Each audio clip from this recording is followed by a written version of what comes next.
विद्यार्थ्यांनो, आपण काल दक्षिण भारतातील प्राचीन राजघराण्यांचा अभ्यास करत होतो. 6वीच्या इतिहासाच्या पुस्तकातील तुमचा 9वा पाठ काढा, दक्षिण भारतातील प्राचीन साम्राज्यांचा अभ्यास. यामध्ये आपण आता वाकाटक राजघराण्याची माहिती जाणून घेणार आहोत. 9.3 वाकाटक राजघराणे हे आता लक्षात घ्या. इसवी सनाच्या 3ऱ्या शतकाच्या सुरुवातीस सातवाहनांची सत्ता क्षीण झाली. त्यानंतर उदयाला आलेल्या राजघराण्यांमध्ये वाकाटक हे सामर्थ्यशाली राजघराणे होते.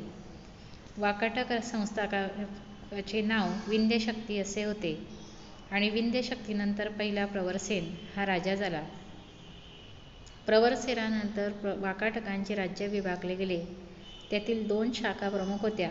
पहिल्या शाखेची राजधानी नंदीवर्धन म्हणजेच नागपूर जवळ होती, तर दुसऱ्या शाखेची राजधानी वत्सगुल म्हणजेच सध्याचे वाशिम हा आता सध्या जिल्हा आहे येथे होती. विंध्यशक्ती याचा मुलगा पहिला प्रवरसेन याने वाकाटक साम्राज्याचा विस्तार केला. त्याच्या कारकिर्दीत वाकाटकांचे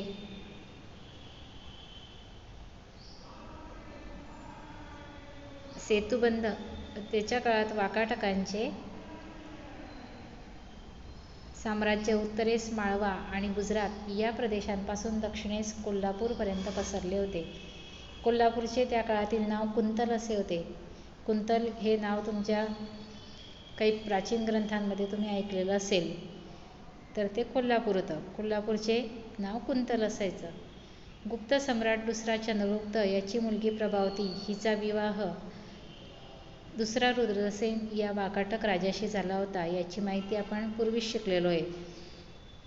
हरिसेन या वाकाटक राजाचा वराहदेव नावाचा मंत्री होता. तो बौद्ध धर्माचा अनुयायी होता. अजिंठा येथील लेणीतील 16 क्रमांकाचे जर लेणे तुम्ही बघितलं, चित्रात दिसतंय तुम्हाला, या 16 क्रमांकाचं लेणीचं कोरीवकाम अत्यंत उत्कृष्ट आणि बौद्ध शिल्पीतलं आहे. हे खोदकाम त्याने त्यावेळेस करून घेतलेलं होतं. कोणी? तर हरिसेन या वाकाटक राजाचा वराहदेव नावाचा मंत्री याने, कारण तो बौद्ध धर्माचा अनुयायी होता. अजिंठ्याच्या इतरही काही लेण्यांमधील खोदाईचे तसेच ती लेणी चित्रांनी सुशोभित करण्याचे काम हरिसेनच्या कारकिर्दीत झाले असे मानले जाते. वाकाटक राजा दुसरा प्रवरसेन याने महाराष्ट्री या प्राकृत भाषेतील सेतुबंध या ग्रंथाची रचना केली. तसेच कालिदासाचे मेघदूत या काव्यही त्याने या काळात लिहिले असे मानले जाते. कालिदासाचं वर्णन मी मागच्या तासालाच सांगितलं होतं. संस्कृतमधील महान कवी कालिदास हे होते. त्यांचे मेघदूत हे काव्य जगप्रसिद्ध आहे. आता चालुक्य राजघराणं आपण लक्षात घेऊ. कर्नाटकातील चालुक्य राजघराण्याची सत्ता बलशाली होती. वाकाटकानंतर प्रबळ झालेल्या सत्तांमध्ये कदंब, कलचुरी इत्यादी सत्तांचा समावेश होता. त्या सर्वांवर चालुक्य राजांचे वर्चस्व प्रस्थापित केले. पहिल्या पुलकेशी याने इसवी सनाच्या 6व्या शतकात चालुक्य घराण्याची स्थापना केली होती. कर्नाटकातील बदामी ही चालुक्यांची राजधानी. जोड्या लावा किंवा रिकाम्या जागायला ते विचारलं जातं. कर्नाटकातील बदामी हे त्यांची राजधानी होती. बदामीचे प्राचीन नाव वातापी नावाचे होते. चालुक्य राजा दुसरा पुलकेशी याने सम्राट हर्षवर्धनाचे आक्रमण परतवून लावले.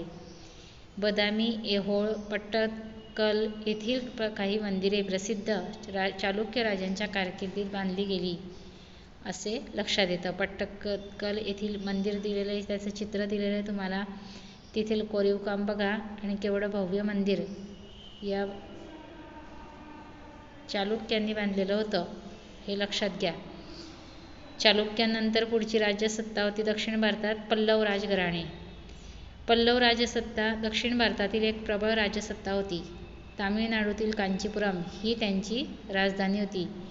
या चित्रामध्ये तुम्हाला महाबलीपुरम येथील रथमंदिर दिसतंय बघा. रथमंदिर म्हणजेच रथाचं चक्र तिथं दिसतंय आणि खूप मोठं असं मंदिर ते भव्य आणि दिव्य आहे. बघण्यासाठी सारखं आहे. तुम्ही भेट देऊ शकतात आणि ऐतिहासिक माहितीचा अभ्यास करू शकतात.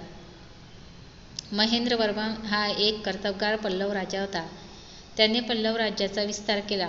तो स्वतः नाटककार होता. महेंद्रवर्मनचा मुलगा नरसिंहवर्मनने चालुक्य राजा दुसरा पुलकेशी याचे आक्रमण परतवून लावले. त्याच्या कारकिर्दीत महाबलीपुरम येथील प्रसिद्ध रथमंदिर खोदवली गेली.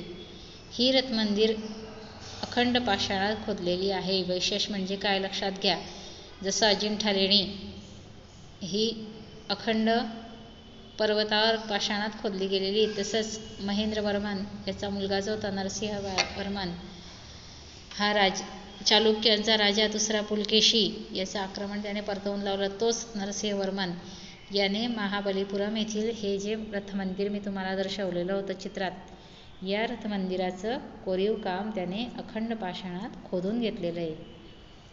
म्हणून हे प्रसिद्ध रथमंदिर बघण्यासाठी पर्यटक जातात. ही रथमंदिरे अखंड पाषाणात खोदलेली आहे. पल्लव राजांचे आरमार प्रबळ आणि सुसज्ज होते. त्यांच्या काळात भारताचा आग्नेय आशियातील देशांशी जवळचा संबंध आला. देशांतर्गत आणि देशाबाहेरील व्यापार भरभराटीला आलेला होता. युआंग याने कांचीला भेट दिली. त्याच्या राज्यात सर्व धर्मांच्या लोकांना असहिष्णुतेने आणि न्यायाने वागवले जाईल असे त्याने म्हटले आहे. तुमच्या 7वीच्या इंग्लिशच्या पुस्तकामध्ये युआंग याचा एक लेसन तुम्हाला पुढे शिकायचा आहे, a journey to the west. त्यामध्ये युआंग नावाचा जो पर्यटक होता, प्रवासी असायचा, तुम्हाला ऐतिहासिक साधनांमध्ये प्रवास वर्णन किंवा ऐतिहासिक प्रवास वर्णन हा एक लिखित साधन म्हणून सुद्धा वापरलं जातं. तोही भाग आहे अभ्यासायला. तर हा युआंग हा चीनी प्रवासी होता आणि तो भारताला धार्मिक भेट देण्यासाठी विविध ठिकाणी तो पूर्ण भारतभर फिरला आणि त्याच्या धर्माचा प्रसार, धर्मातील एक तीर्थयात्रा म्हणून त्याने आपल्या देशाला भेट दिली होती. या युआंगच्या वर्णनामध्ये त्याने हे वर्णन पल्लव राजघराण्याचं केलेलं आहे. त्याने कांचीला भेट दिली आणि त्या कांचीच्या भेटीतील वर्णन त्याने करून ठेवलेलं आहे, ते वाचायला मिळतं. तर त्याने काय लिहिलेलं होतं की या राज्यात सर्व धर्माच्या लोकांना सहिष्णुतेने म्हणजे समानतेने आणि न्यायाने वागवलं जायचं. सर्वात नंतरचं घराणं आहे राष्ट्रकूट घराणे. राष्ट्रकूट राजघराण्याच्या भरभराटीच्या काळात त्यांची सत्ता विंध्य पर्वतापासून ते दक्षिणेला कन्याकुमारीपर्यंत पसरलेली होती. विंध्य ते कन्याकुमारीपर्यंत त्यांची सत्ता पसरलेली होती. दंतीदुर्ग या राजाने प्रथम त्यांची सत्ता महाराष्ट्रात स्थापन केली. कृष्णराजा पहिला याने वेरूळचे सुप्रसिद्ध कैलास मंदिर खोदवले असे मानले जाते. आतापर्यंत आपण प्रामुख्याने भारतातील प्राचीन विविध राजकीय सत्तांची माहिती घेतली आहे. पुढील पाठात प्राचीन भारतातील सामाजिक आणि सांस्कृतिक जीवन आता आपण अभ्यासू. ह्या ज्या सर्व आपण अभ्यासल्या त्या राजसत्ता होत्या, पण या राजसत्तांमध्ये सांस्कृतिक जीवन कसं होतं, सामाजिक जीवन त्यांचं कसं होतं, समाज व्यवस्था कशी होती, जाती व्यवस्था कशी होती, परंपरा रूढी ह्या कोणत्या होत्या, या सगळ्यांचा अभ्यास आपण आता पुढील पाठात करून घेणार आहोत. तर हे सगळं सचित्र माहिती तुम्ही अभ्यासा आणि लक्षात घ्या. तसंच आपल्या परिसरात असलेल्या जवळपासच्या ऐतिहासिक स्थळांना भेट द्या आणि तिथं जाऊन ऐतिहासिक माहिती कशी असते ती लक्षपूर्वक ऐका आणि बघा. आता इथं एक तुम्हाला माहीत आहे का, याचा कॉलम दिलेला आहे बघा, Periplus of the Erythraean Sea असं नावाचं पुस्तक आहे. पेरिप्लस म्हणजेच माहिती पुस्तक, एरिथ्रियन सी म्हणजेच तांबडा समुद्र. ग्रीक लोकांच्या दृष्टीने हिंदी महासागर आणि इराणचे आखात हे तांबड्या समुद्राचाच भाग होते. Periplus of the Erythraean Sea म्हणजेच तांबड्या समुद्राचे माहिती पुस्तक हे साधारणपणे इसवी सनाच्या पहिल्या शतकातील पुस्तक आहे. हे पुस्तक लिहिणारा खलाशी इजिप्तमध्ये राहणारा होता. भारताचा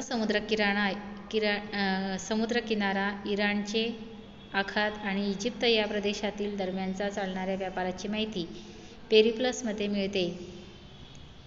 बॅरीगाझा म्हणजेच भडोच, नाला सोपारा, कल्याण, म्युझिरिस इत्यादी भारतीय बंदरांचा उल्लेख पेरिप्लसमध्ये आहे. म्हणजेच त्या काळापासून भारताचा व्यापार इराण आणि इजिप्त या देशांशी सुरू असायचा किंवा व्यापारी जलमार्गामार्फत तो प्रवास सुरू होता, हे लक्षात घ्या. आणि बंदरांचे नावंसुद्धा आहे. म्हणजेच हे जे बंदरं होते बॅरीगाझा, भडोच, नालासोपारा, कल्याण, म्युझिरीस हे भारतातील बंदर त्यावेळेससुद्धा व्यापारी केंद्र म्हणून प्रसिद्ध होते. म्युझिरीस हे केरळमधील कोचीनच्या जवळ असणारे प्राचीन बंदर होते. आज ते अस्तित्वात नाही, पण याचा उल्लेख त्या Periplus of the Erythraean Sea या पुस्तकामध्ये आढळतो आणि आपला गौरवशाली इतिहास आपल्याला कळतो. अभ्यास करा. पुढच्या पिरियडला आपण स्वाध्याय समजून घेऊ.